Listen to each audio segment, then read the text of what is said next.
Se arrastraba por el estrecho túnel de ventilación, en la oscuridad, donde hasta su propio pulso sonaba como golpes de martillo.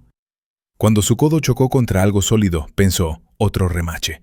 Pero bajo sus dedos había una llave inglesa curvada y un guante podrido, una palma descompuesta alrededor del metal. Alguien ya había intentado llegar a la fuente de ese zumbido, y ese alguien se había convertido en parte del sistema de ventilación.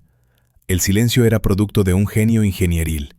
El aislamiento acústico multicapa del Elysium cortaba Madrid, su zumbido, su chirrido, sus gritos, como con un láser quirúrgico.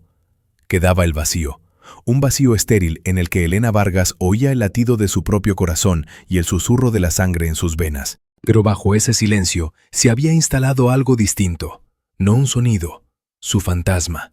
Una presión constante de baja frecuencia detrás de los globos oculares, una vibración sorda en el esternón, como si alguien invisible le clavara un puño entre las costillas desde dentro. Elena estaba sentada en el suelo frío de microcemento, con la espalda contra el sofá color asfalto mojado, y contaba los segundos entre los latidos de su pulso. 62, ligeramente por encima de lo normal. Era una profesional. 10 años trabajando con sonido le habían enseñado a distinguir la realidad de los fantasmas acústicos. El cerebro es capaz de crear espectros en el silencio absoluto, alucinaciones compensatorias, resultado de un sistema nervioso sobrecargado que busca desesperadamente patrones en el vacío. Una reacción somática al duelo. David había muerto hacía 37 días. Elena tragó saliva. Tenía la garganta seca. Extendió la mano hacia la taza sobre la mesa baja. El té llevaba frío horas. Una fina película iridiscente flotaba en su superficie. Bebió un sorbo. El líquido no tenía sabor, como agua destilada. El ventanal panorámico que ocupaba toda la pared del ático daba al Madrid nocturno.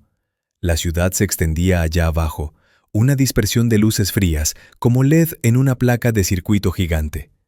Elena no se había acercado a la ventana en 3 semanas. Incluso mirar ese abismo le provocaba ataques de vértigo y náuseas. La presión detrás de los ojos se intensificó. Cerró los párpados y se concentró en la respiración. 4 tiempos al inhalar, 6 al exhalar.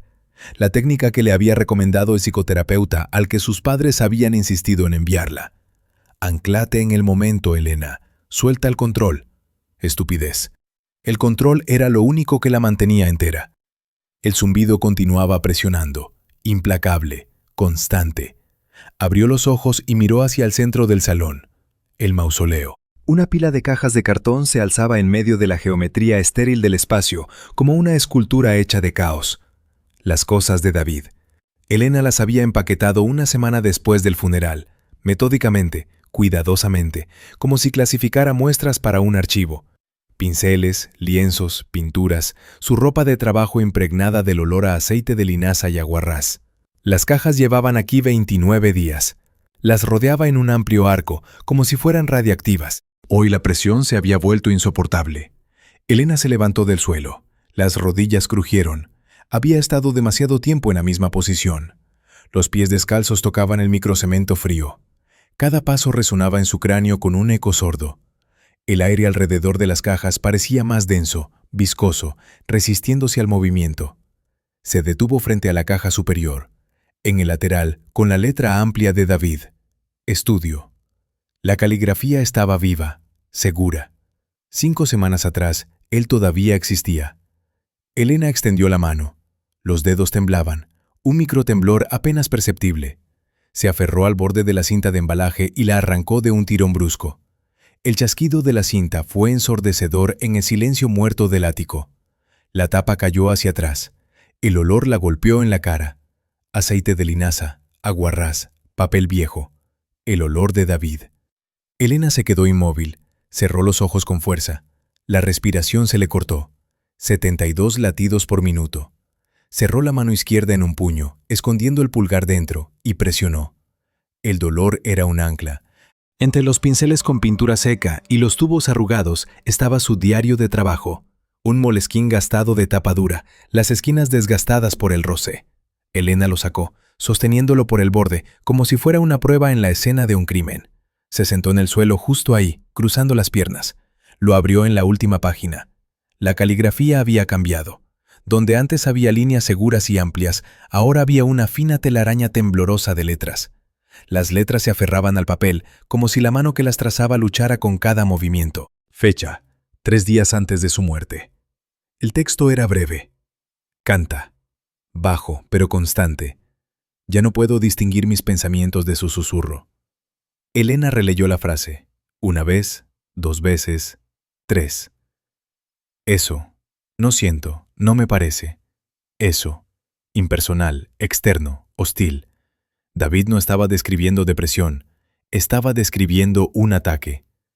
Algo cambió dentro de Elena. El modo duelo se transformó en modo análisis. Su mente, entrenada por años de diseccionar ondas sonoras, se aferró a la estructura de la frase como a un salvavidas. Canta significa que hay una frecuencia. Constante significa que la señal es estable. Susurro significa baja amplitud, pero suficiente para la percepción. El dolor no desapareció, se refractó a través del prisma de la profesión, transformándose de una emoción agonizante en una hipótesis científica clara. Existe un fenómeno acústico externo. Si puede describirse, puede medirse. Si puede medirse, puede derrotarse. Elena cerró el diario de golpe. Se levantó. Los pasos eran rápidos, decididos. Sabía exactamente a dónde iba. En el rincón lejano del salón, detrás de un biombo negro, estaban sus maletas de trabajo. No las había tocado en 37 días. Había cancelado pedidos. Había escrito disculpas genéricas a los clientes sobre circunstancias familiares. El trabajo, lo único que daba sentido a su vida, se había vuelto imposible. Ahora había recuperado un propósito. Elena apartó el biombo. Las maletas metálicas estaban cubiertas de una fina capa de polvo, otra prueba de su abandono. Limpió el polvo con el borde de la palma, abrió los cierres. Primera maleta, un par de micrófonos de condensador. Precisión ingenieril alemana, capaz de captar el aleteo de una mariposa a 3 metros de distancia. Segunda, una interfaz de audio. Preamplificadores de estudio, rango dinámico de 120 decibelios. Tercera, su amado osciloscopio analógico, viejo, pesado, pero más confiable que cualquier sistema digital. Elena arrastró todo a la mesa de comedor de roble macizo, la única superficie horizontal libre de caos. Desempaquetó, colocó todo con precisión metódica. Micrófonos en sus soportes, interfaz conectada al portátil, osciloscopio a la derecha, pantalla girada hacia ella. Cables, XLR, USB, alimentación. Serpientes negras se extendieron por el suelo claro de microcemento, conectando mundos. El mundo del diseño sofisticado y el mundo de la alta tecnología. El ritual la anclaba. Las manos se movían automáticamente. Memoria muscular de 10 años de profesión. No era una viuda indefensa, era una investigadora en su territorio. Toque final. Sus auriculares. Los colgó del cuello, una barrera entre ella y el mundo caótico. Elena encendió el equipo. El osciloscopio cobró vida. El resplandor verde tenue de la pantalla CRT iluminó su rostro con una luz fantasmal. El portátil arrancó con el suave zumbido de los ventiladores. Lanzó el programa de análisis espectral, ajustó la sensibilidad de los preamplificadores a nivel medio, se puso los auriculares, cerró los ojos, escuchó. Ruido blanco de su propia electrónica, zumbido de red, un run-run monótono a 50 hercios, la constante de fondo de cualquier enchufe español. Lejano, apenas distinguible, el rumor de los motores de los ascensores, un rugido de baja frecuencia que llegaba desde abajo a través del hormigón y el acero. Pero el zumbido que presionaba su cráneo no estaba ahí. Elena abrió los ojos, miró la pantalla del osciloscopio. La línea verde era casi plana, pequeños dientes de ruido, nada sustancial. La primera hora se convirtió en tortura. Movió los micrófonos por el perímetro de la habitación. Esquinas, centro, junto a la ventana panorámica. Grababa muestras de 30 segundos, las pasaba por el análisis. Los gráficos mostraban el perfil acústico normal de un espacio residencial. Nada anómalo. Segunda hora, lo mismo. Los datos contradecían sus sensaciones. El miedo comenzó a filtrarse a través de la armadura de determinación. Frío. Pegajoso. Elena se quitó los auriculares. Se frotó el puente de la nariz. La presión detrás de los ojos no había ido a ninguna parte. Sorda, constante, real. ¿Y si Arturo tenía razón? Había acudido al jefe de seguridad una semana atrás. Le había pedido que revisara los sistemas de ventilación y climatización. Él la había escuchado con una expresión de compasión ensayada en su rostro pulido, y luego había dicho: «Señora Linares, entiendo por lo que está pasando, pero todos los sistemas funcionan con normalidad. Quizá debería ver a un especialista. El estrés puede manifestarse con síntomas físicos». Código. Está perdiendo la cabeza. Y eso no es nuestro problema. Elena agarró el preamplificador, giró la perilla de sensibilidad hasta el tope a la derecha. Ganancia máxima. Era arriesgado. Cualquier susurro se convertiría en un rugido. Pero si la señal era débil, era la única forma de detectarla. Se inclinó sobre la carcasa, los dedos suspendidos sobre el regulador del filtro de frecuencia. Las luces del ático parpadearon violentamente. Una vez. Dos. Del interior del preamplificador salió un chasquido seco, fuerte, como un disparo en un espacio cerrado. Elena se echó hacia atrás. Un fino hilo de humo azulado subió desde las rejillas de ventilación del dispositivo. Olor acre, condensadores quemados, aislamiento fundido, ozono. La pantalla del osciloscopio se apagó. El silencio cayó, absoluto y ensordecedor. Elena miraba la carcasa humeante. Pulso, 120 latidos por minuto. Respiración entrecortada. Manos temblando. Un pico de tensión. En el Elysium, un edificio con generadores de respaldo, estabilizadores, sistemas de protección por millones de euros. Justo ahora, justo en el momento en que había girado la perilla de sensibilidad. Demasiado preciso, demasiado oportuno. Esto no había sido un accidente, había sido una advertencia. El edificio la había notado y se estaba defendiendo. El pánico fue breve, 3 segundos. Luego fue reemplazado por una ira fría y metálica. Elena se levantó. Se acercó al trastero de David, una habitación estrecha donde él guardaba herramientas y materiales de trabajo. Abrió la caja metálica. Soldador, pinzas, alicates, multímetro. Un juego de destornilladores de precisión. Volvió a la mesa, dio la vuelta a la carcasa, desenroscó los 4 tornillos del panel trasero. Retiró la cubierta. La placa apareció ante ella, verde, salpicada de componentes con pistas de conductores de cobre. 2 condensadores electrolíticos en la fuente de alimentación se habían hinchado y ennegrecido. Uno había explotado, dejando manchas marrones en la placa. Elena encendió la lámpara de escritorio, dirigió la luz hacia la placa. Este era su territorio. Las manos dejaron de temblar. Los movimientos se volvieron precisos, quirúrgicos. Desoldó los condensadores muertos, limpió los contactos. En las reservas de David encontró reemplazos adecuados, no de calidad de estudio, pero suficientes. Los soldó. Verificó con el multímetro, contacto limpio. Pero no era suficiente. Elena trazó el esquema. Si eliminaba parte de los filtros de altas frecuencias y cortocircuitaba una resistencia en el circuito de retroalimentación, la sensibilidad en el rango infrasónico aumentaría un orden de magnitud. Esto convertiría el preamplificador de estudio en un detector tosco, pero increíblemente sensible. Arriesgado, el circuito se volvería inestable, pero crearía un arma. Elena tomó los alicates. 30 minutos de trabajo, soldadura, puentes, verificación de conexiones. Volvió a atornillar la cubierta. Conectó la alimentación. Se quedó inmóvil. Presionó el interruptor. El LED de encendido se iluminó en ámbar. El osciloscopio cobró vida. La pantalla resplandeció con luz verde tenue. En la pantalla, una línea caótica de ruido estático, convulsionando como un cardiograma en agonía. Elena giró la perilla de sensibilidad. Lentamente, milímetro a milímetro. El caos en la pantalla comenzó a calmarse, y de repente, como emergiendo de la nada, el ruido desapareció.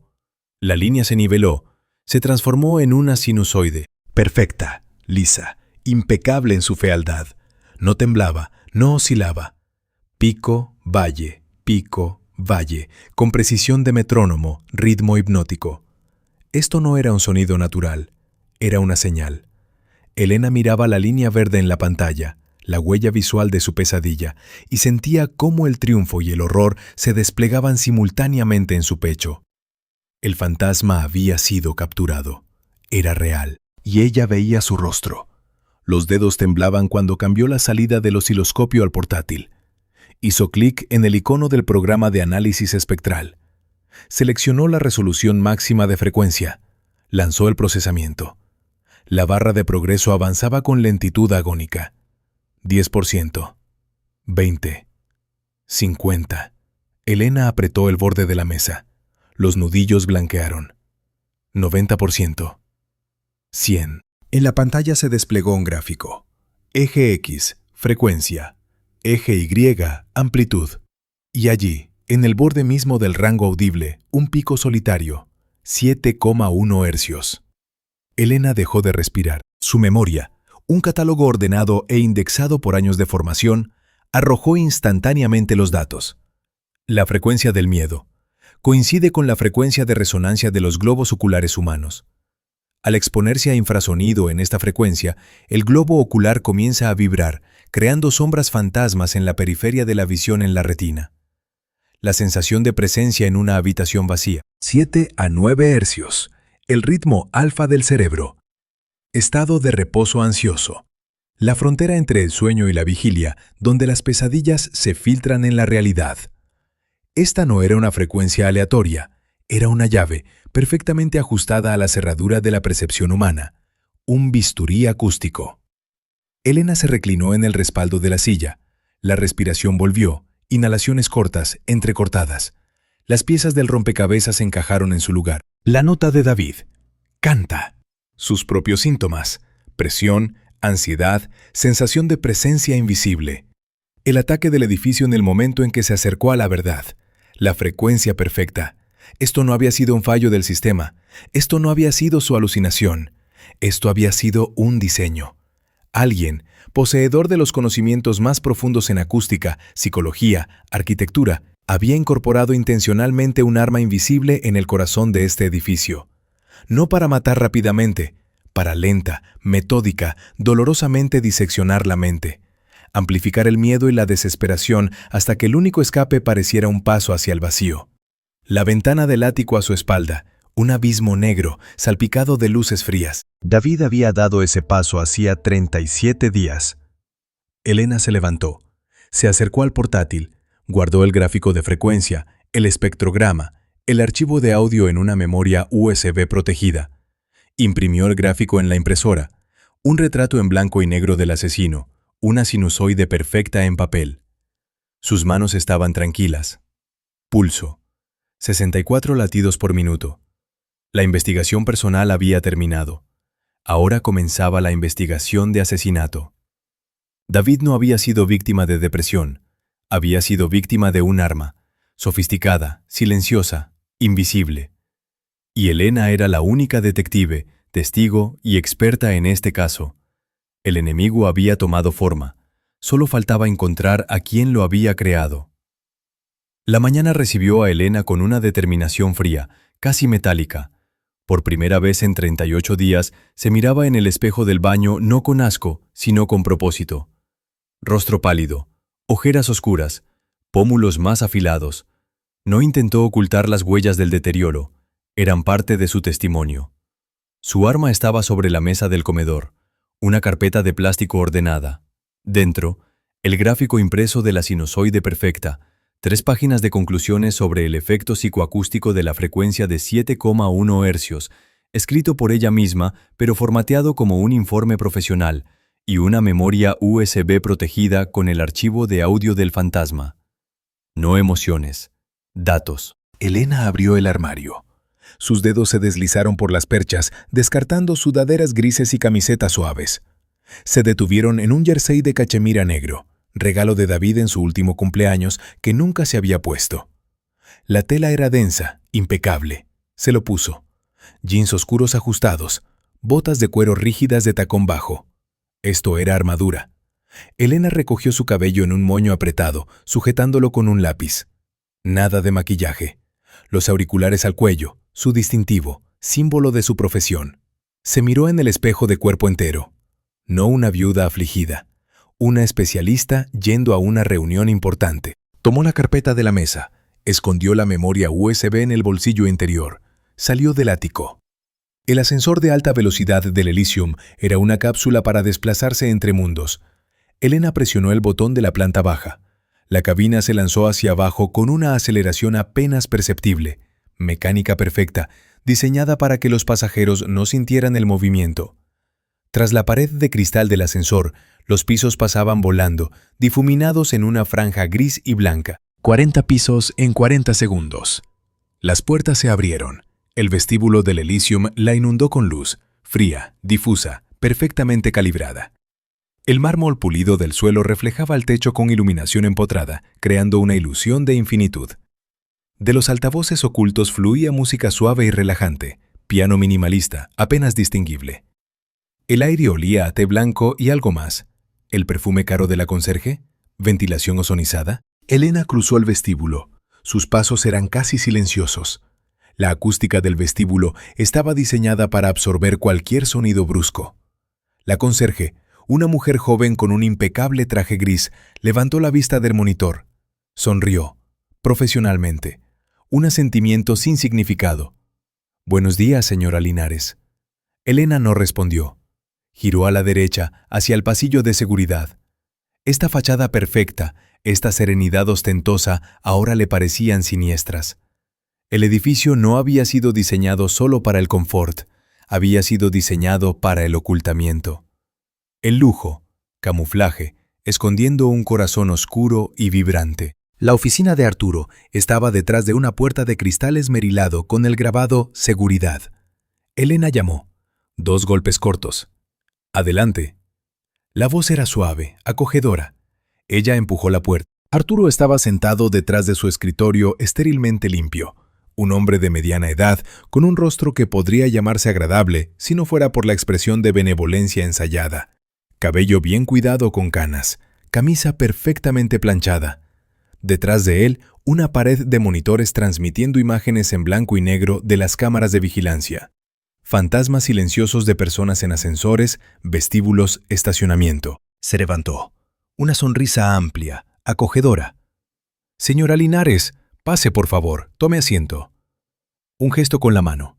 Invitación a una silla rígida tapizada en cuero sintético frío. Elena se sentó. Colocó la carpeta en el borde de su escritorio, sin abrirla. Arturo se sentó frente a ella. Juntó las manos sobre el escritorio. Postura de oyente atento. «¿En qué puedo ayudarla?» «Quiero que vea esto». Elena abrió la carpeta. Colocó ante él el gráfico impreso. Una sinusoide perfecta en papel blanco, como un SG de un corazón enfermo. Arturo se inclinó. Estudió el gráfico. Sus cejas se levantaron, expresión de leve interés. «Esto es la grabación de una señal acústica que registré en mi ático». La voz de Elena era uniforme, profesional. Una onda infrasónica a una frecuencia de 7,1 hercios. Amplitud constante. Fuente estable. Sacó la segunda página. El espectrograma. Esto no es un fallo del equipo, no son interferencias, es una señal dirigida. Arturo tomó la hoja. La estudiaba con la expresión de alguien que mira un dibujo infantil, cortésmente, pero sin comprensión. «Muy interesante», dijo. En esas 2 palabras no había ni una pizca de interés. Elena sintió cómo se comprimía su caja torácica. Continuó. La frecuencia de 7,1 hercios coincide con la frecuencia de resonancia de los globos oculares humanos. La exposición prolongada causa alucinaciones, ansiedad, estados depresivos. Golpeaba con el dedo cada punto. Es un efecto conocido, psicoacústica. Mi esposo estuvo expuesto a esta señal durante meses. Arturo apartó los papeles. Se reclinó en el respaldo del asiento. Su sonrisa se volvió un poco más suave, un poco más compasiva. «Señora Linares, entiendo su preocupación». «No estoy preocupada. Le estoy informando sobre una anomalía técnica en el edificio». Sí, por supuesto», asintió. Con un gesto fluido abrió un cajón del escritorio, sacó una carpeta. «Efectivamente tuvimos un pico de tensión anteayer por la noche. Fallo técnico en la subestación. Duró aproximadamente 3 segundos. Recibí un informe del servicio de ingeniería». Abrió una carpeta, mostrándole un impreso con números y gráficos. «¿Ve? Pico en 220 voltios. Luego estabilización. Estas cosas pasan. Raramente, pero pasan». Elena miraba el informe. Fecha, hora. Coincide con el momento en que se quemó su preamplificador. «Ese pico fue dirigido», dijo. «Ocurrió justo en el momento en que cuando usted estaba usando equipo muy sensible». Arturo la interrumpió suavemente, pero inflexiblemente. Señora Linares, su equipo es de nivel profesional. Reacciona a las mínimas interferencias. Por supuesto, pudo registrar artefactos electromagnéticos después del pico. Había levantado un muro. Racional, lógico, impecable. Elena apretó el borde de la silla. Los nudillos blanquearon. Soy ingeniera de sonido con 10 años de experiencia. Distingo entre interferencias y una señal dirigida. No cuestiono su cualificación. La voz de Arturo se volvió aún más suave, casi confidencial. Pero debo decirle algo importante. Hizo una pausa. La miró directamente a los ojos. El duelo puede tomar formas muy extrañas. Nuestra mente intenta encontrar causas externas para explicar el dolor interno. Es un mecanismo de defensa, completamente normal. Elena dejó de respirar. Él le había hecho un diagnóstico. Tenemos contactos en el edificio de varios especialistas excelentes, continuó Arturo. Psicólogos, psicoterapeutas. Puedo recomendarle. No necesito un psicólogo, dijo Elena entre dientes. Necesito una revisión de los sistemas técnicos del edificio. Todos los sistemas funcionan con normalidad. Cerró la carpeta con sus gráficos. Gesto final. Caso cerrado. Pero si eso la tranquiliza, enviaré una solicitud al servicio de ingeniería. Revisarán la ventilación en su piso. Código. Está perdiendo la cabeza, y eso no es nuestro problema. Elena se levantó, recogió su carpeta del escritorio, se dio la vuelta. Gracias por su tiempo. La voz era uniforme, vacía. Salió de la oficina sin mirar atrás. El ascensor la llevaba arriba, 40 pisos en 40 segundos. Elena miraba su reflejo en el acero pulido de las puertas. La humillación se mezclaba con la ira. El sistema no ayudaría. El sistema era cómplice. Las puertas se abrieron. El ático la recibió con silencio frío y la presión detrás de los ojos que no había desaparecido. Elena dejó las botas en la entrada. Caminó hacia el centro del salón, donde seguían las cajas de David, sus únicos aliados, hechos y el legado de su esposo. Se arrodilló junto a la caja más grande. En el lateral, con letra tosca, Estudio, archivo. Arrancó la cinta. Dentro, no pinceles ni pinturas, papel, enormes hojas enrolladas atadas con cordel. Elena las sacó, desató el nudo. Planos. Un conjunto completo de planos de ingeniería originales del Elysium. David los había conseguido para su proyecto artístico. Iba a crear una serie de obras abstractas basadas en arquitectura del edificio. Elena recordaba cómo le mostraba estas hojas azules, cómo sus ojos ardían de admiración ante el genio de Julián Torres. Ahora estas mismas hojas, oliendo a ozono y papel viejo, serían su mapa. O el camino a la guarida de la bestia. Elena extendió las enormes hojas en el suelo, convirtiendo el salón en un cuartel general. Líneas azules, símbolos blancos, secciones, planos de plantas, esquemas eléctricos, sistema de ventilación. Su mirada se deslizaba por el entramado de líneas. Buscaba una anomalía, algo que no encajara en la estructura general. Primera hora, nada. Segunda hora, empezó a notar un patrón. Los conductos verticales, de ascensores, ventilación, cables, atravesaban el edificio como arterias. Eran simétricos, predecibles. Pero en el nivel del piso 40, profundo en el núcleo estructural del rascacielos, la simetría se rompía. Elena superpuso 3 planos diferentes entre sí, apretándolos contra la mesita de cristal y alumbrando desde abajo con la linterna del móvil. Ahí. Un espacio de aproximadamente 4 por 6 metros. En los planos civiles no existía en absoluto. En los de ingeniería, marcado como vacío técnico, T40C.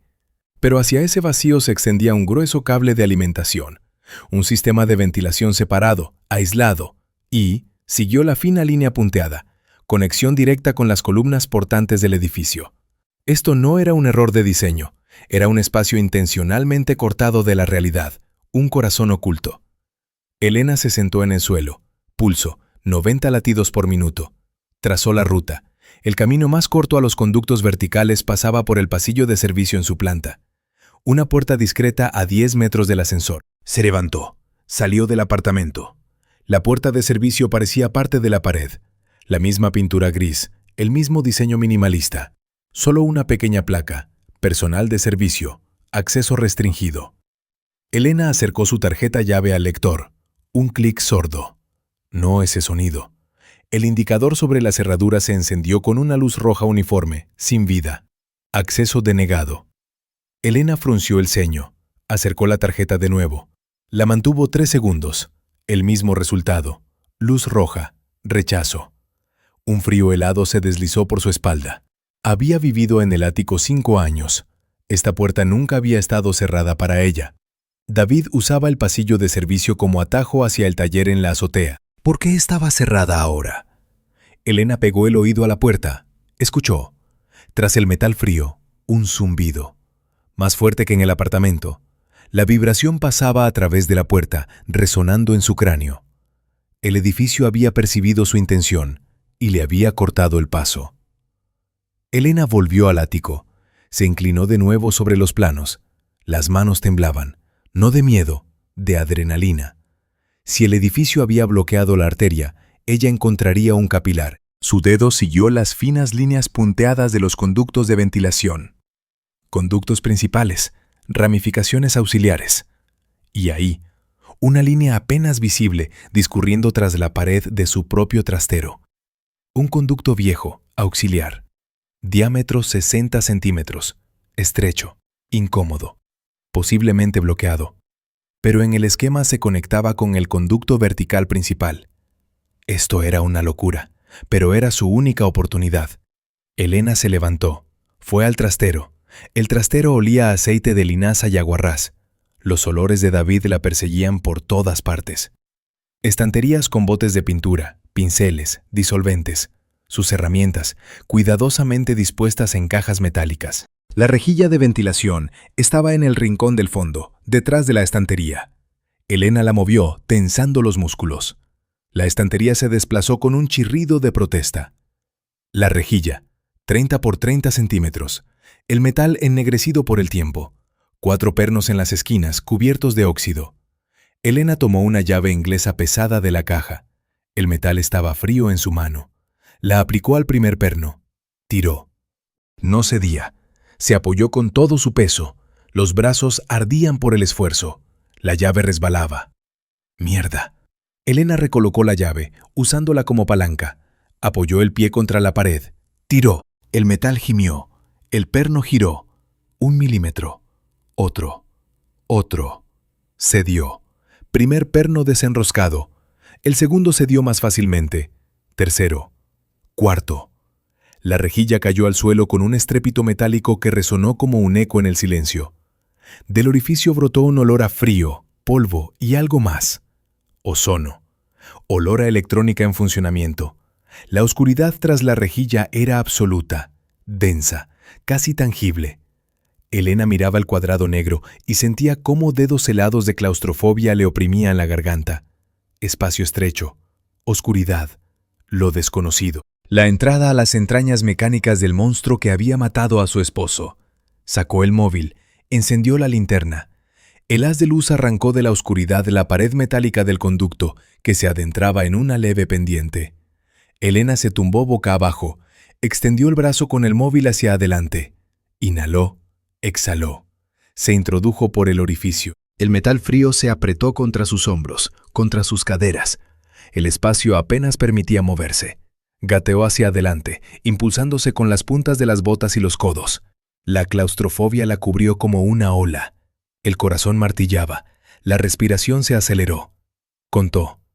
1, 2, 3, 4. Control a través del conteo. 5, 6, 7. El pánico retrocedió. Elena siguió arrastrándose. El haz de la linterna capturaba los remaches en las juntas de las planchas metálicas. Una gruesa capa de polvo gris bajo sus manos. Las paredes vibraban. El zumbido aquí era más fuerte. No presión, sino una sensación física que atravesaba los huesos. Había abandonado el mundo de las personas. Había entrado en territorio del arquitecto. 3 metros. 5. 10. Su mano extendida chocó contra algo duro. No una pared, un objeto. Elena acercó el móvil. En la capa de polvo gris yacía una llave inglesa industrial masiva. El acero cromado estaba empañado por el tiempo, pero eso no era la señal principal.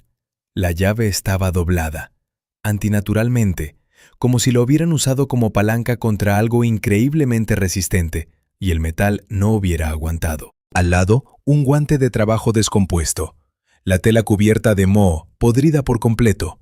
Los dedos conservaban la forma, como si una mano invisible aún apretara el aire. Elena se quedó inmóvil. Su respiración resonaba en eco contra las paredes metálicas. No era la primera. Alguien había estado aquí antes que ella. Un técnico, un trabajador, una persona que había descubierto la anomalía y la había seguido. La llave doblada era un grito silencioso de desesperación y rabia. Hablaba de lucha, del intento de romper algo sólido, inquebrantable. El guante solitario hablaba de derrota. Esta persona no había regresado. Elena tomó la llave. El metal estaba frío y pesado. La limpió del polvo. En el mango, apenas distinguible, había una inscripción grabada. Mantenimiento Plus. Inventario número 447. Número de inventario. Esta llave pertenecía a la empresa de mantenimiento del edificio. Su misión había cambiado.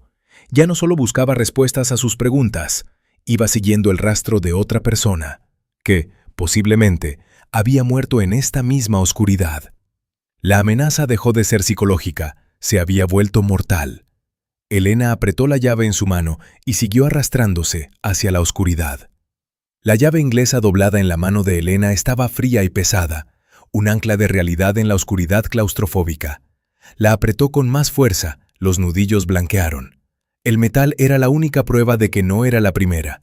Alguien había recorrido este camino, alguien había luchado, alguien había perdido. Elena ya no dudaba. El zumbido infrasónico era su guía. Se arrastró hacia adelante, pegando la mejilla al metal frío del conducto. La vibración se hacía más nítida con cada metro. Se transformaba de ruido de fondo en señal dirigida, como sintonizar una radio. Cuanto más cerca de la fuente, más pura la frecuencia. Su cuerpo protestaba, los hombros ardían, las rodillas destrozadas contra los remaches.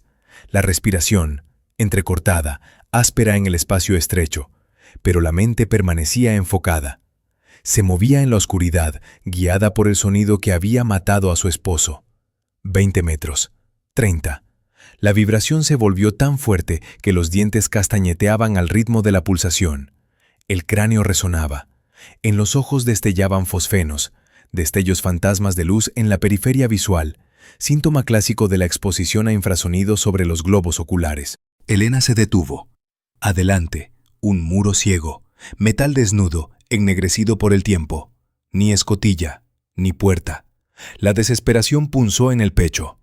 Había gateado decenas de metros, arriesgándose a quedar atrapada en esta tumba para chocar contra un callejón sin salida. No, recordó los planos. Tenía que estar aquí. El vacío técnico T40C, el corazón oculto. Elena pasó los dedos temblorosos por la superficie lisa. El metal estaba tibio, por la cercanía del equipo en funcionamiento. Sus yemas captaron una hendidura apenas perceptible, perfectamente recta, invisible bajo la luz tenue de la linterna. Un panel. Presionó. El panel se deslizó silenciosamente hacia la pared, como sobre aceite. Se abrió un hueco oscuro. El arquitecto Julián Torres no escondía su secreto, lo protegía, de los indignos, de quienes no podían apreciar su genio. Elena se deslizó por la abertura, se puso de pie por primera vez en largos minutos. Las rodillas flaquearon, los músculos entumecidos por el gateo. Se apoyó contra el hormigón frío, esperando a que volviera la circulación a las piernas. Levantó el móvil. El haz de la linterna arrancó de la oscuridad fragmentos del espacio. Elena se quedó inmóvil. Esperaba ver una sala de máquinas, transformadores, racks de servidores, bandejas de cables, un espacio utilitario diseñado para una función. En cambio, había entrado en un santuario. Las paredes estaban cubiertas de pirámides acústicas negras, material absorbente de sonido. Devoraban la luz de la linterna, creando la sensación de un espacio infinito, antinatural, como si la habitación fuera más grande por dentro que por fuera, una ilusión óptica nacida de la ausencia total de reflejos. Elena movió lentamente el haz por el perímetro, 4 por 6 metros, como en los planos. Techo, 3 metros de altura, también cubierto de pirámides. Y en el centro, como un altar monstruoso, estaba el generador. Elena dio un paso adelante. Otro más. Esto no era un mecanismo, era una escultura. Cobre oscuro, ennegrecido por el tiempo y la temperatura. Acero pavonado, pulido hasta el brillo especular. Cables gruesos hundiéndose en el suelo, conectando la máquina con las estructuras portantes del edificio. Y en el centro, una gran lámpara de vacío, encerrada en cristal grueso como obsidiana. Pulsaba, lenta, rítmicamente. La luz carmesí destellaba y se apagaba al compás del infrasonido. El corazón oscuro del Elysium. Elena, ingeniera de sonido con 10 años de experiencia, veía en esto no solo un arma, era un instrumento, diabólicamente perfecto, cada elemento diseñado con absoluta precisión. Cámara de resonancia en la base para amplificar las bajas frecuencias, lámpara de vacío para generar onda estable, conexión directa con el armazón del edificio para transmitir la vibración por la estructura. Genialidad. Genialidad loca, despiadada. Su mirada se desplazó a la base del generador, panel de control. Elena se acercó más. La luz de la lámpara carmesí teñía sus manos de tonos sangrientos. El panel era ridículamente simple. Superficie de acero lisa, una palanca roja parecida al botón de autodestrucción de las viejas películas de submarinos. La inscripción grabada con letra clara, severa. Desconexión de emergencia del sistema. Elena miraba la palanca. Esta simplicidad era una trampa. Gritaba solución fácil, salvación al alcance de la mano.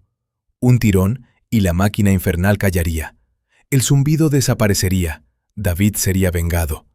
Una ola de alivio surgió en su pecho. Esperanza, una emoción que no había experimentado en 38 días. Y esa emoción, desconocida y embriagadora, desactivó por un momento su mente analítica. Elena dio un paso hacia el centro de la habitación. El zumbido infrasónico se desplomó sobre ella. Onda de choque. La presión sobre el cráneo se volvió insoportable. Los tímpanos vibraban. En los ojos estallaron fosfenos brillantes. No sombras periféricas, sino destellos enteros de luz, desgarrando la oscuridad. Sus órganos internos resonaban. El corazón latía rítmicamente, intentando sincronizarse con la frecuencia de 7,1 hercios. El diafragma se convulsionó. El estómago se contrajo. Esto no era un ataque psicológico, era tortura física. Elena cayó de rodillas. El móvil se le escapó de la mano, rodó por el suelo de hormigón. El haz de luz danzaba por las paredes, convirtiendo la habitación en un caleidoscopio de sombras carmesíes. Su mente se aferraba desesperadamente a la lógica. 7,1 hercios. Resonancia de los globos oculares. Distorsión de la percepción. Alucinaciones. No es real. Pero el cuerpo no escuchaba a la razón. El cuerpo gritaba de dolor. De la bruma de luz carmesí y percepción distorsionada surgió él, David. Estaba a 3 metros de ella, entre ella y el generador. El rostro iluminado por la luz pulsante de la lámpara de vacío. Elena dejó de respirar. Este no era el David que recordaba, no el hombre de ojos vivos y risueños, con manos manchadas de pintura. Su rostro era una máscara de agonía. Los ojos, llenos de lágrimas que resbalaban por mejillas hundidas. Los labios temblaban, las manos extendidas hacia ella, suplicantes. No hablaba, pero su voz sonaba directamente en su conciencia, limpia, desesperada. Elena, apágalo. Todavía me está torturando. Libérame. El dolor en su pecho se volvió físico, agudo, como una puñalada bajo las costillas. Este era el truco más cruel del arquitecto, usar su amor como arma. Elena luchaba. Una parte de su mente, la científica, la analista, gritaba que esto era una alucinación, provocada por la resonancia de la frecuencia de 7,1 hercios. Artefactos visuales, destellos de actividad en la corteza visual del cerebro. No es real. Pero la otra parte, la esposa afligida, veía a su esposo, sufriendo, incluso después de la muerte, prisionero en este edificio, como un alma en el purgatorio. La imagen de David señaló la palanca roja. En su mirada había una promesa. Hazlo, y volveremos a estar juntos. Elena dio un paso. Su mano se extendió hacia adelante. Los dedos se abrieron. No obedecía a la lógica, obedecía al amor.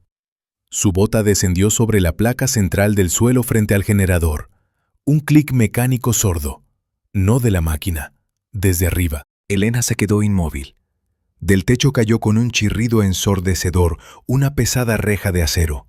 El metal se clavó en las ranuras del suelo con un estruendo que resonó en sus huesos.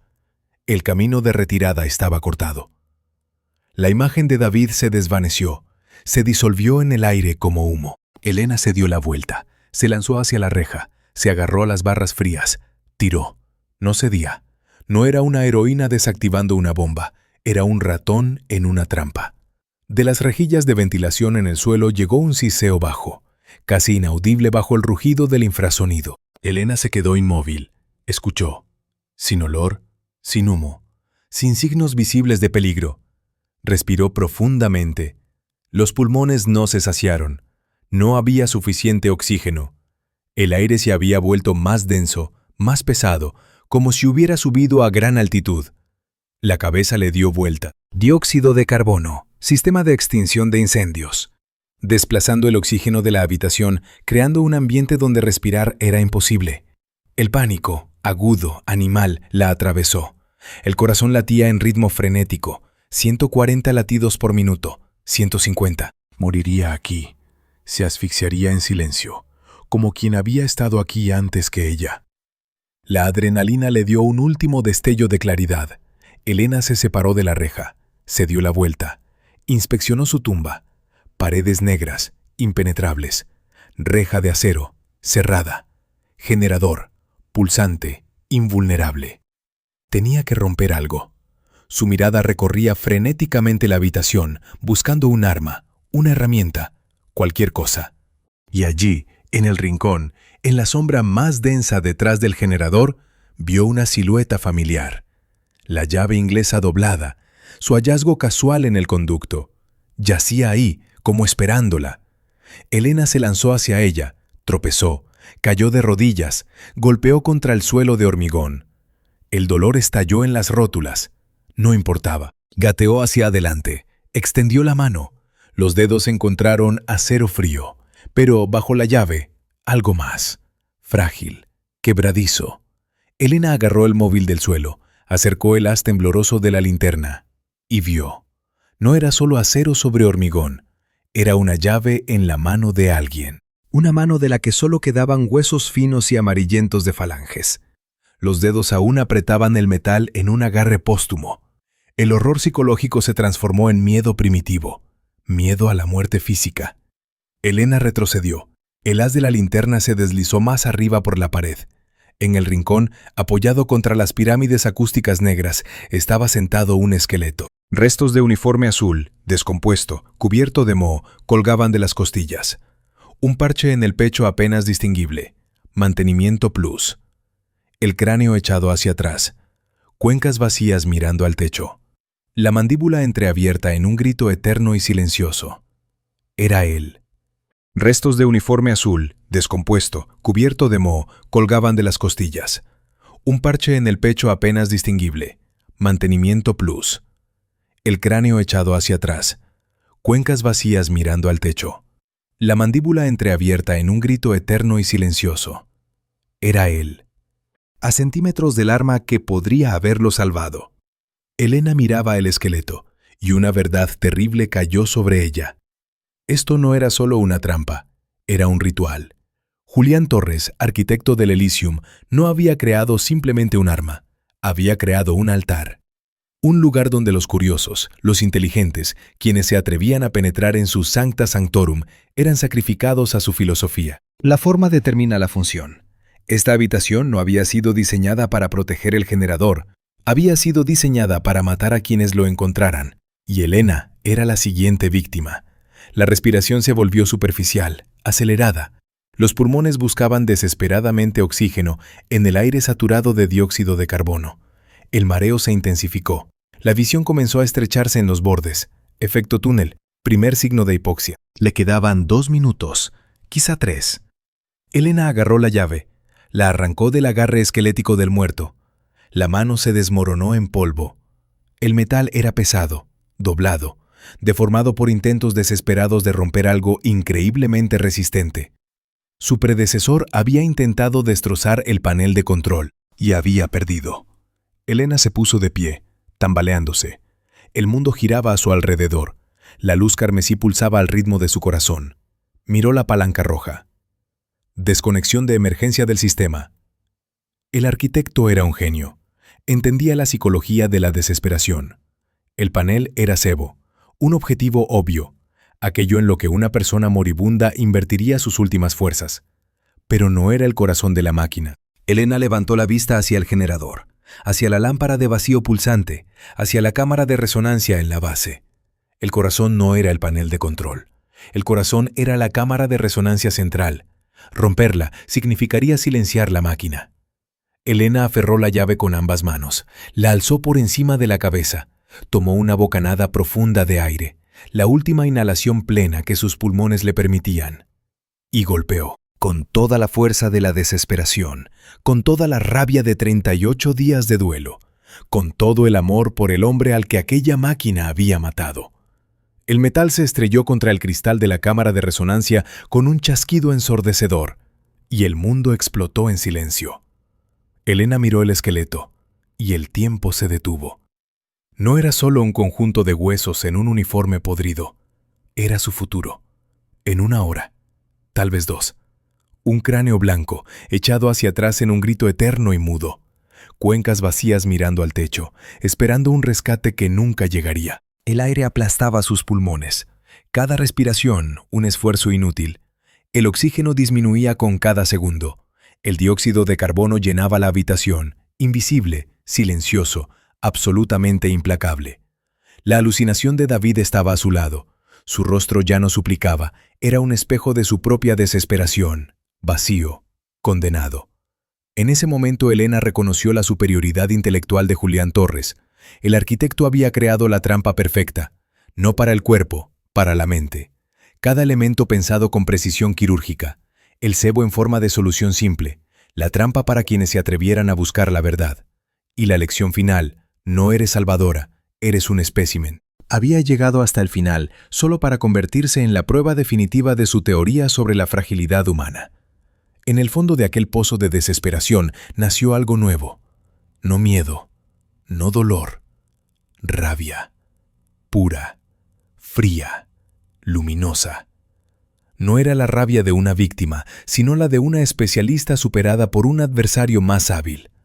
Rabia ante el sadismo arrogante de Torres, que había convertido la ciencia, su ciencia, en un instrumento de tortura. Ante el hecho de que se hubiera atrevido a usar la acústica que ella amaba como herramienta de asesinato lento. Esa rabia actuó como una inyección de adrenalina. Quemó la neblina de la hipoxia en su cerebro. La visión se agudizó, los pensamientos se ordenaron. Elena no se convertiría en otro esqueleto anónimo. No sería el acorde final en la sinfonía de Torres. Escribiría ella misma al final, aunque fuera lo último que hiciera. La alucinación de David se volvió más insistente. Su mano fantasmal señalaba la palanca roja, suplicaba, prometía descanso, liberación, reencuentro. Elena miró la palanca y la dio como era, atrezzo barato de teatro. Julián Torres, un hombre de sistemas complejos y significados ocultos, jamás habría ofrecido una solución tan simple, tan vulgar. Despreciaba lo obvio. Cada una de sus creaciones era estratificada, como una fuga de Bach. Esa palanca era la burla final. Una elección falsa, diseñada para que una mente desesperada gastara en ella sus últimos segundos preciosos. Elena mandó mentalmente al diablo a Torres. Rechazó jugar su juego.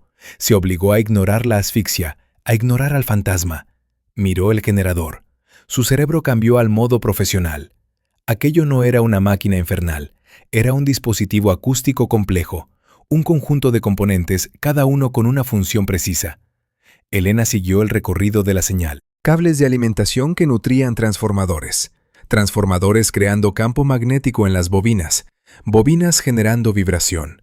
La vibración transmitida a través de la cámara de resonancia a las estructuras portantes del edificio. Pero eso eran solo los músculos. ¿Dónde estaba el corazón? Su mirada se detuvo en la lámpara de vacío central, encerrada en cristal grueso como obsidiana, pulsando con luz carmesí. No era solo una fuente de luz. Era el resonador principal, las cuerdas vocales del monstruo. Para hacerlo callar, había que arrancarle la lengua. Elena recogió del suelo la llave inglesa doblada. El metal estaba frío, pesado. Se sentía como una extensión de su brazo. Puntos negros flotaban ante sus ojos, signo de hipoxia avanzando segundo a segundo. Pronto perdería el conocimiento. Elena dio un paso hacia el generador. La alucinación de David gritó que se detuviera. Su voz sonaba desesperada, suplicante, pero se ahogó en el rugido de su rabia.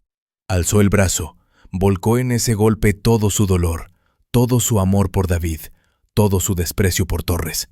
No era un golpe contra una máquina, era un golpe contra la propia idea de que a una persona se la puede reducir a frecuencias y romperla. Sonó un estrépito ensordecedor. El acero se encontró con el cristal. La cubierta protectora estalló en 1000 fragmentos. Cayeron sobre el suelo de hormigón con un tintineo melódico, como cristal roto. Elena golpeó de nuevo, precisa, implacable, directo al corazón de la lámpara de vacío. Un estallido sordo, un sonido parecido a un último suspiro. La luz carmesí se extinguió. La habitación se hundió en una oscuridad absoluta. Y con la luz murió el zumbido infrasónico. Cayó un silencio total, físicamente palpable. En ese silencio, Elena oía los latidos de su propio corazón, 160 por minuto. El golpe de la sangre en las sienes, un chirrido de mecanismo. La reja de acero comenzó a elevarse lentamente. El metal rechinaba por las guías, abriendo el camino hacia la libertad. El siseo del gas cesó. Elena cayó de rodillas, respiraba con dificultad, con avidez. El aire irrumpía en sus pulmones, quemándolos por dentro. Oxígeno salvador. Había sobrevivido. Elena esperó el alivio. No llegó. En aquel silencio externo perfecto nació un nuevo sonido, el mismo zumbido, pero ahora era puro, sin impurezas mecánicas, sin luz carmesí ni vibración en el suelo, y no venía de los restos de la máquina. Vibraba directamente en los huesos de su cráneo. Nacía dentro de ella. Elena se quedó inmóvil. La respiración se detuvo. El corazón falló un latido. La comprensión cayó sobre ella con precisión fría, quirúrgica. La máquina nunca había sido la fuente. Había sido solo un amplificador gigantesco, un micrófono hipersensible ajustado a la frecuencia de la desesperación humana. Captaba el caos interior, lo amplificaba miles de veces y lo devolvía a la víctima. Elena acababa de apagar el amplificador, pero la fuente seguía ahí. Había estado dentro de ella desde el principio. La revelación cortaba más que cualquier cuchillo. El arquitecto había ganado, incluso muerto. Había demostrado su teoría. No creaba el horror, solo daba voz al horror que ya vivía en sus víctimas. El zumbido que enloqueció a David y casi la mata a ella era el sonido de su propio duelo, de su culpa, de su miedo, amplificado hasta un volumen insoportable. No había luchado contra la creación de Torres, había luchado contra su propio reflejo en un espejo deformante, y ahora el espejo estaba hecho añicos, pero el reflejo seguía ahí. Julián Torres tenía razón. La estructura determina la función. El edificio era solo estructura. La función la cumplían los propios residentes, destruyéndose desde dentro. Elena podría haberse quebrado ante ese conocimiento. En lugar de eso hizo lo impensable. Se sentó en el suelo frío de hormigón. Cruzó las piernas. Puso las manos sobre las rodillas. Cerró los ojos. Y dejó de luchar. Hacía lo que mejor sabía hacer. Escuchar. Elena dirigió toda su atención profesional hacia adentro, hacia aquel zumbido interno. No intentó silenciarlo, no intentó huir, intentó comprenderlo. Fue el acto más valiente de su vida. No huir del monstruo, sino volverse hacia él. En el silencio de su mente, Elena comenzó a diseccionar el sonido. Usó su oído absoluto, 10 años de entrenamiento, la capacidad de distinguir los matices más sutiles de frecuencia. Allí estaba la frecuencia baja y opresiva, alrededor de 4 hercios. Era su duelo, pesado, constante, como el rumor del océano. Allí, un armónico agudo y vibrante en 12 hercios. Su culpa, por no haber escuchado el dolor de David, por haberse dejado absorber demasiado por el trabajo. Allí, una amplitud intermitente en 18. Su rabia. Contra Torres, contra el sistema, contra la muerte misma. Elena construía mentalmente un espectro. Transformaba la emoción agonizante en un conjunto de datos objetivos. Frecuencia, amplitud, timbre, ataque, decaimiento. No destruía su dolor, lo catalogaba, lo aislaba, lo enmarcaba. Y el zumbido, analizado y comprendido, perdía su poder. No desaparecía, pero dejaba de ser un monstruo caótico. Se convertía simplemente en una señal, una constante en el mapa acústico de su conciencia, un ruido de fondo que había aprendido a ignorar, como un ingeniero de sonido ignora el chisporroteo de un cable defectuoso o el ventilador de un ordenador. No era liberación, era control, retorcido, doloroso, pero control. Elena abrió los ojos, se levantó. Las rodillas crujieron, todo el cuerpo dolía por la tensión y la hipoxia. Miró los restos del generador, la lámpara de vacío destrozada, el esqueleto en el rincón. Su predecesor no había sobrevivido, ella sí, no porque fuera más fuerte, no porque fuera más lista, sino porque aceptó la verdad que Torres intentaba mostrarle. El enemigo estaba dentro, y la única forma de vencerlo era dejar de combatirlo. Elena se dio la vuelta, caminó hacia la salida, hacia el panel abierto en la pared, hacia el conducto de ventilación, hacia el regreso al mundo de los vivos. El camino hacia arriba fue lento, doloroso. Los músculos se negaban a obedecer. Cada movimiento exigía un esfuerzo consciente. Pero Elena se arrastró, metro a metro, a través de la oscuridad, del polvo, del angosto cuello metálico del conducto. El zumbido interior la acompañaba, constante, implacable, pero ya no daba miedo. Era su compañero, un recuerdo eterno de una batalla que no ganó, pero en la que sobrevivió. La luz al final del conducto. La abertura en el trastero de su ático. Elena se deslizó por ella. Cayó al suelo del trastero. Permaneció tumbada varios minutos, respirando con dificultad, mirando el techo. Luego se levantó. El ático la recibió con un silencio atronador. El mundo exterior parecía increíblemente quieto después del infierno de la sala del generador. Elena oía sonidos que antes se ahogaban en el infrasonido. El crujido de las tablas bajo sus pies, el zumbido del frigorífico en la cocina, el clic de un relé en el sistema de calefacción, su propia respiración, uniforme, controlada, 68 latidos por minuto. El zumbido interior no había desaparecido, se había convertido en un fondo constante, un murmullo tenue en lo más hondo de su conciencia, como un tinnitus, un pitido que nunca se va del todo. Pero había aprendido a ignorarlo, lo había integrado en su realidad acústica. Elena cruzó el salón, pasó junto a las cajas con las cosas de David, junto al ventanal con su abismo de luces. Se acercó a su mesa de trabajo. El osciloscopio estaba apagado, la pantalla oscura, silenciosa, el portátil en modo de suspensión, los cables enrollados con cuidado. Sus auriculares Beyer Dynamic descansaban sobre la mesa. Elena pasó el dedo por el vidrio frío de la pantalla del osciloscopio. Su viaje al corazón de la oscuridad había terminado. No había encontrado una solución fácil. No había hallado redención. No había traído de vuelta a David. En cambio, había encontrado una nueva, perversa forma de control. Había convertido su trauma en objeto de observación constante, en una señal que debía monitorizar, analizar y mantener dentro de límites. Ese era su nuevo trabajo, para el resto de su vida. Elena miró su reflejo en la pantalla apagada. Rostro pálido, ojeras oscuras, el cabello revuelto, el moño deshecho. En el jersey, polvo del conducto. En las manos, cortes de los fragmentos de cristal. Pero los ojos estaban claros, enfocados, vivos. En el silencio absoluto de la habitación pronunció las palabras que se habían convertido en su nueva verdad, su trabajo eterno, su forma de sobrevivir en un mundo donde el caos interior no puede destruirse, solo calibrar. Silencio, dijo Elena en voz baja, pausada. Por fin puedo calibrar la señal. Su voz resonó nítida en el vacío del ático, y el zumbido interior, su compañero constante, siguió vibrando a una frecuencia de 7,1 hercios, implacable, controlado, eterno.